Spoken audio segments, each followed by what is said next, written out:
Well, things look like they're getting worse for New York Governor Andrew Cuomo by the day. Now, Congresswoman Alexandria Ocasio-Cortez and Jerry Nadler as well have both called for the New York governor to resign, along with 59 other Democrats who have also called for Cuomo, also a Democrat, to resign. This was AOC's joint statement with Congressman Jamal Bowman, also from New York, after 2 accounts of sexual assault, 4 counts of harassment.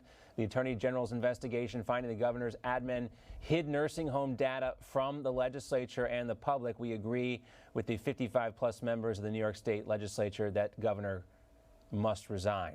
The New York Assembly has also authorized an investigation into Cuomo's sexual harassment allegations and nursing home deaths and the cover-up thereof. Assembly Speaker Carl Heastie also gave the green light yesterday to open an impeachment probe. He says that his chamber's Judiciary Committee will have the power to interview witnesses, subpoena documents, and evaluate evidence. The Assembly Speaker also says this will not interfere with New York Attorney General Letitia James's independent investigation into this topic as well. Let's welcome in Stacy Washington, host of Stacy on the Right on Sirius XM. She's also the co-chair of Project 21. Also joining us is former New York congressional candidate Liz Joy and Democratic strategist and former Obama advance man Robin Byro, a retired Army Ranger. I will say this, Stacy, for AOC, at least she included the nursing home scandal in her statement here. Jerry Nadler didn't mention that at all. So many folks just focused on the sexual harassment and misconduct allegations here, but we can't lose sight of the fact that so many deaths were caused by this. Why do you think everyone's so focused on just the sexual harassment aspect of this? Well, it leaves room open for other governors like Gretchen Whitmer to get off the hook because it doesn't connect the dots for people. So when you focus on the deaths in the nursing homes, first of all, it's an outstanding number, 15,000. That's far more than 9/11, other tragedies that we annually, remember and hold remembrances for and pray about. Are far fewer in death toll than this nursing home scandal. The other reason is, obviously, the optics work better for Democrats when they're castigating him on a Me Too movement type issue than they do on something that President Trump at the time, then President Trump, was really ripping into Cuomo for not using the U.S. Comfort or the Javits Center, which were provided by him to help the New York State, all of the leadership there, deal with coronavirus. So this is a really important conversation around the deaths. And the Me Too allegations are important, but they pale in comparison. And so I think, I have to give kudos to AOC. I hope a pig doesn't fly through the window here.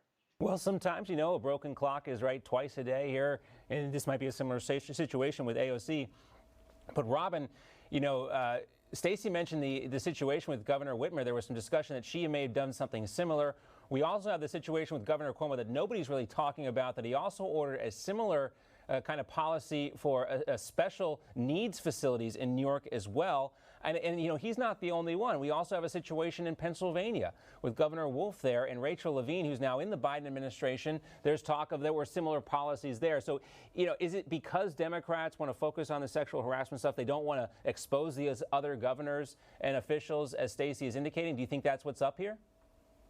I partly blame the media for this, John, because sex sells, and this does involve some sexual harassment and all sorts of really lascivious things. But I'm actually really concerned about the nursing home scandal with Cuomo. And my message to him, I'll be happy to say he needs to resign. Come on, bro, you got to get out of here. It's only going to get worse from here. And Letitia isn't messing around here. Look.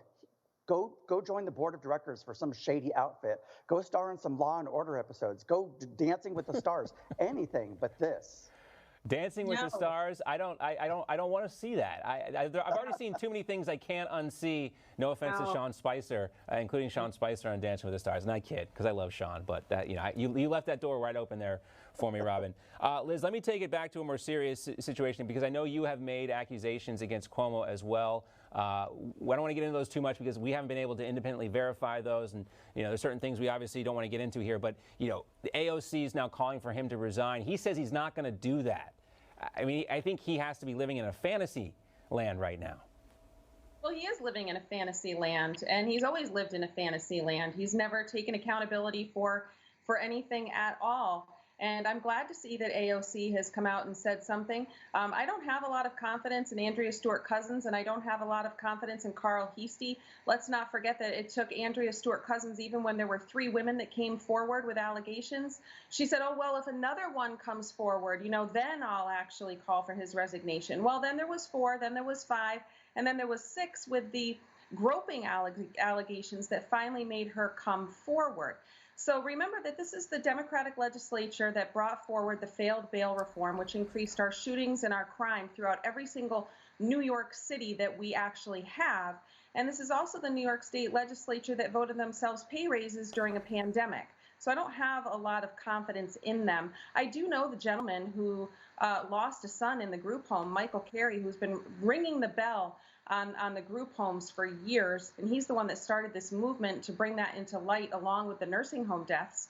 And I think that it's very important. I think it's going to have to be we the people that keep pushing our Democratic legislators to move forward and make sure that Governor Cuomo is removed from office, because we're the ones that are going to have to ensure that justice happens for the families whose loved ones died in the nursing homes, the group homes, and also see that justice happens to these women with these allegations. I don't think this is a Republican Democrat issue. I think these are human rights issues. We're talking about thousands and thousands of human lives with human families, and they deserve justice.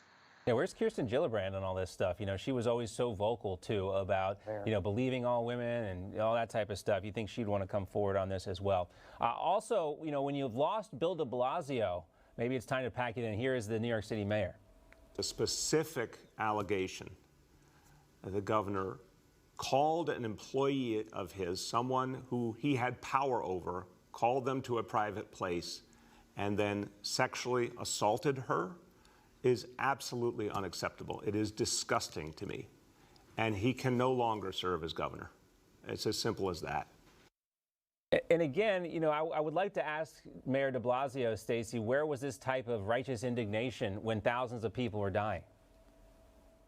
John, we have the Unimind going on here, because I was sitting here thinking he doesn't even have any room to talk. Didn't he or his wife preside over $860 million just disappearing into thin air? He doesn't have room to criticize here. But I want to point out that just as I have when Herman Cain was accused and so many others have been accused of sexual misconduct, the standard here in America under our Anglo-Saxon form of criminal justice system is that you are innocent until proven guilty. So these are allegations. There are numerous. They seem to be substantiated, but he is innocent until proven guilty. The issue with the nursing home situation is that we can see a direct correlation between his actions and the death of others. So he should be impeached. It's too easy for him to just say, I'm going to resign, and he's too prideful to do so. He thinks he's in a position that's owed to him because his father was the governor, and he has a sense of entitlement about being there. He should be impeached, and he should be prosecuted for the criminal activity that led to the deaths of all of those people, 15,000 grandmas and grandpas needlessly dying. And the investigation should go forward into all of the other avenues which Joyce so eloquently laid out of his wrongdoing as governor. That's what should happen here. And de Blasio should kind of play it close to the belt, because he's a political opportunist here. He's not actually on the right side of history here. Yeah, Stacy, we got to get together, and have a mind meld, because we were often on the same wavelength. It's true. A lot. So great to see you as always. We got to run to commercial break here. But we appreciate it, guys. Stacy, Liz, and Robin. Look forward to talking to you all again real soon. Have a great weekend, everyone. All right, coming up, Joe Biden says the United States is projected to have millions of vaccines in the arms of Americans by May. Is that possible? We'll talk to Dr. Hibbert about that next.